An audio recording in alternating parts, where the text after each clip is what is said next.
Hi friends, in the part 4 of the restaurant management we have seen how we have created the product table, added data, then removed product table, delete all those things. Now we know in our program there are two more tables. One is for the generating the bill numbers and date, and another is to store the sell product against the bill. So those two tables are also to be created. So we have just extended this script further. You use the same concept. You can see that we have used here you can see from date insert import my insert inside that. This is to create the both the table at a time, because we cannot create it one by one. The reason is every bill we generate that same against that bill the sell product cells are to be inserted. So for that purpose both the tables are created at a time, datas are inserted. This is actually a simulated data we are feeding to these two tables, because that way we can have a date wise products and bills are there. Here one point is, suppose you have installed this or created this table and created some sample data and stored it, and if you run the script after 2 days or 3 days, then you will not get figure for the current date, because it will start from the current date and install it backward for 5, 6, 7 whatever it is. So we'll see that this particular one, this our data whatever we insert it, that is for a particular duration it will only work. So every time you can run it again and run the our particular product today, and this is install here. So you can run this data this script and create it. Now let's just run once and we'll see that. So here it is. Now this product tables and all we have seen it in the part 4. Now let's just once again I'll just delete this table.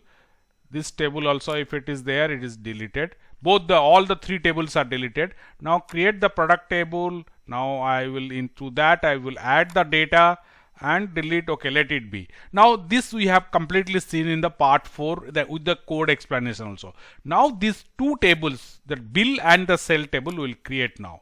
Now to that we'll add the data also. So this is the bill records are added. So now our script is ready for our report generation. Here we'll see little bit about the code also. You probably we are here. Okay, up to this point we have seen in part 4. Here it is, end of managing product. Same concept we have extended it only. Here is another 4 buttons to add the data, but while adding the data we are using my insert 3 times, and the trading means 3 times, and here in the 0 to 5 increase the range to store. Suppose you want 20 days data to be stored, then you can go back to backward in the 20 days. Here you can change it to, say I'll make it 10. Now I am 10 days data starting from today, backward 10 days. So because this loop will be looped, so every day one day I will be going.